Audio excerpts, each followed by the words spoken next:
I am an account manager at TE Connectivity, where we are a world leader in enabling connectivity through all different industries. Me personally, I am in the Transportation Solutions division, and we're providing terminals, connectors, sensors, cable assemblies, mechatronics, and high-speed data solutions in the automotive industry. One of the reasons I love my job and I've loved working in this automotive industry is that it's so global. So on a day-to-day basis, I am speaking with, in the maybe early morning with Europe, maybe during the day with North America, and then possibly late in the evening with Asia. So on a regular basis, I'm having meetings in multiple time zones a day, working and collaborating with teams both technically and commercially around the globe. It is a lot of cross-functional collaboration between getting a request from a customer, maybe it's a request for quote. So receiving that information, I immediately would go to my product management team, who's responsible for the design and development and what we'd be able to offer.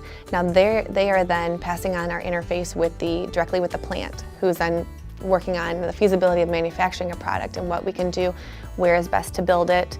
At TE Connectivity, we certainly have catalogs of our off-the-shelf components. We've established a long history of products that work well as is and can be adapted if needed to meet a customer's application, but we also are doing new designs. So we can do anything that's customized for the exact needs of the customer, the exact needs of the function, where it's going on the vehicle, what parameters it needs to meet. And so that's what I have a lot of is samples of my off-the-shelf parts that have already been proven in the field. They can be then used in multiple different areas, different parts of the vehicle. When I joined the automotive industry, I knew I would be a member of a minority. I knew that women were definitely less represented in the automotive industry, but that wasn't going to hold me back, and I would honestly say it has not been an issue. It has not been even something I notice. Yes, obviously I can see that there's a few more men in the office, but it's never been anything that holds back my work or my ability to work with my coworkers. I mean, there's a lot of past precedent that's maybe following old systems that females were meant to go one way, males to go the other.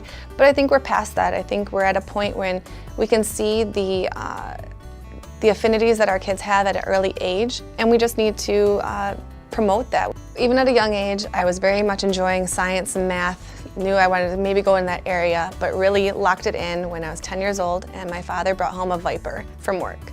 So took one look at that car, knew I wanted to be a part of the automotive industry, whether it be in engineering or any other aspect. I knew that's where I wanted to be, but engineering is what really caught my eye.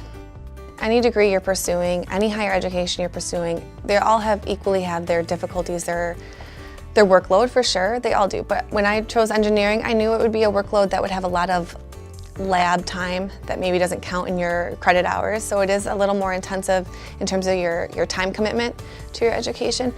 But for the most part, if you can enjoy math, if you can enjoy working with other people, because right from the start, from your first classes, they put you in teams. They want you to emulate an environment that you're going to be working in the future, which is a lot of teamwork, a lot of collaboration. So any engineering degree, you're going to be working in teams, whether it's lab groups or project teams, where everyone has to pull their own weight, everyone is expected to go above and beyond, because then that just makes the whole team result that much better. So I think college is a time that while you do define your major, you're able to still take the time to do internships, to do maybe a job shadowing, to make sure you know this is what you want to pursue. Automotive industry was great for me. It's what I knew I wanted to do. So immediately in college, I pursued an internship to be sure and to know what area of the automotive industry did I want to be. Did I want to be working with a supplier? Did I want to be working with one of the OEMs, one of the big three local here? What did I want to do? That could only be really determined by trying it out. The importance of STEM in our country is mainly because you can't find any aspect of life that doesn't involve some portion of science, technology, engineering, or math. Whether it's medical, whether it's engineering, whether it's your connected life. Our world is becoming more and more connected from the time you wake up to the time you're going to sleep. And in order to keep that perpetuating and going forward and evolving and continuing with innovation, we need more and more people to go into these careers that are going to keep the ball rolling, keep our whole world cycling in a very smooth and even more connected way. DTE Energy, for all the energy you'll ever need. And a proud supporter of STEM education on Detroit Public Television. Michigan's future depends on a workforce educated in science, technology, engineering, and math. That's why the DTE Energy Foundation supports STEM programs. We believe knowledge energizes our state, creating a brighter future for all.